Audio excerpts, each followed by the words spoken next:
మనం పడుతున్న బాధలు కానీ, మనం పడుతున్న సుఖాలు కానీ అవన్నీ కర్మ ఫలితాలే. అవంతా మనం అనుభవించిన తర్వాత వాటి యొక్క ఫలితం కష్టమైన, సుఖమైన అది పరిసమాప్తం అయిపోతుందంట. ఇంకా శేషాలు మిగులుండవంట. కర్మ నశిస్తుంది. తిరిగి పాపకర్మలను చేయడం అవివేకం. ఇలా చక్రభ్రమణంలో ఫలం నుంచి కర్మ నుంచి ఫలం పరిభ్రమిస్తుంది. ఈ బంధనాల నుంచి విముక్తి ఎప్పుడు అంటే భగవన్నామస్మరణ, పూజ వంటి వాటిని త్రికరణ శుద్ధిగా ఆచరించినప్పుడు. అంటే భగవన్నామ స్మరణ, పూజ వంటి వాటిని త్రికరణ శుద్ధిగా ఆచరించినప్పుడు అనేది పురాణ వ్యాఖ్య. అంటే భగవన్నామ స్మరణ, పూజలు చేయటం, దేవుణ్ణి ఆశ్రయించటం, ఆధ్యాత్మిక చింతనతో కొనసాగటం, ఇలాంటి కార్యక్రమంలో నువ్వు ఉన్నప్పుడు మాత్రమే నీ కర్మ అనేది నశిస్తుంది అని చెప్పేసి, త్రికరణ శుద్ధిగా పాటించినప్పుడే నీ కర్మ నశిస్తుంది అని పురాణ వ్యాఖ్య అంట. కర్మలు మానవిక, వాచిక, కాయిక అని 3 విభాగాలు ఉంటాయి. మానవిక, వాచిక, కాయిక అనే మూడు విధాలుగా వీటిలో సారం పంట, వ్యర్థం పొల్లు అని 2 ఉంటాయి. సారమైనవి సుఖాన్ని, వ్యర్థమైనవి దుఃఖాన్ని కలిగిస్తాయి. సారమైనవి సుఖాన్ని, వ్యర్థమైనవి దుఃఖాన్ని కలిగిస్తాయి. కర్మఫలం ఎప్పుడైనా అనుభవించాల్సిందే.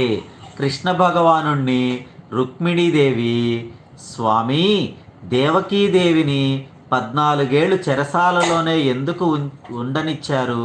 మీరు తలుచుకుంటే కంసుణ్ణి వధించి తల్లిని బయటకు తీసుకురాలేరా అని అడిగింది. అందుకు కృష్ణుడు, కర్మ తప్పించడం నాకు సాధ్యం కాదు. రామావతారంలో ఆమె కైకేయిగా నా తల్లి నుంచి నన్ను 14 ఏళ్ళు దూరం చేసింది. చూసారా, రామావతారంలో ఆవిడ కైకేయి అంట. ఆవిడ 14 ఏళ్ళు దూరం చేసిందంట రాముణ్ణి. కాబట్టి ఆ 14 ఏళ్ళు ఆ కర్మ ఆమె ఇప్పుడు అనుభవించిందని సమాధానం ఇచ్చాడు.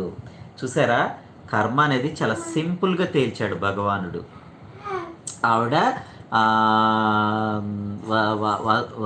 పేరేంటి ఆవిడ పేరు? దేవకీదేవి. దేవకిని ఆ 14 ఏళ్ల పాటు చెరసాలలో ఎందుకు ఉంచాల్సి వచ్చింది? కైకేయి రాముణ్ణి 14 ఏళ్ల పాటు దూరం చేసుకుంది ఆ జన్మలో. కాబట్టి ఆ కర్మఫలం ఈ జన్మలో అనుభవించాల్సిందే. కంపల్సరీ కర్మఫలం అనుభవించాల్సిందే. ప్రతి ఒక్కటి కూడా కారణభూతమై ఉంటుంది. మనం అనుభవించే అన్నీ కూడా కారణంతో ఉంటాయి. కారణం లేకుండా ఏ కార్యము జరగదు. నేను 100% నమ్ముతా. కర్మఫలానికి మనం నడిచే నడవడికి కంపల్సరిగా ఉంటుంది. చాలామంది 700 కోట్ల జన్మలున్నవి, ఈ 700 కోట్ల మంది కర్మానుసారంగానే పుట్టారా అంటారు.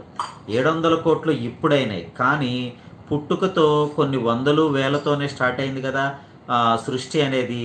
అవన్నీ కూడా కర్మలు చేయగా ధర్మం 4 పాదాల నుంచి 1 పాదం మీదకి వచ్చి కర్మలు ఎక్కువైపోయి అవి ఒక మనిషిగా చేయలేనివన్నీ కూడా అనేక రకాల మనుషులుగా పుట్టి ఆ కర్మలన్నిటినీ కూడా ఆచరించాల్సిన పరిస్థితిలో ఇన్ని జన్మలు, ఇంతమంది మనుషులు ఈ భూమి మీద అవతారంగా పుట్టారు అని చెప్పేసి నాకు తెలిసిన విశ్లేషణ మీకు తెలియచేస్తున్నాం.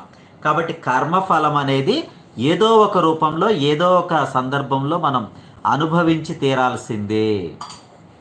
కాబట్టి మనకి ఉదాహరణ దేవకీదేవి కర్మని ఎలా అనుభవించింది అంటే, గత జన్మలో కైకేయికి రాముణ్ణి సొంత కొడుకుని 14 ఏళ్ళు దూరం చేసుకుంది కాబట్టి, వనవాసం చేయించింది కాబట్టి, ఈ జన్మలో కన్న కొడుకుని 14 ఏళ్లకు దూరంగా ఉండాల్సిన పరిస్థితి ఆవిడకి దాపరించింది. కాబట్టి ఒక జన్మలో చేసింది, మరొక జన్మలో దేవుడికైనా తప్పలేదనమాట. కాబట్టి కర్మ ఎవరికైనా ఒకటే, దేవుడికి ఏం అతీతం కాదు. కాబట్టి కర్మ అనుభవించి తీరాల్సిందే అని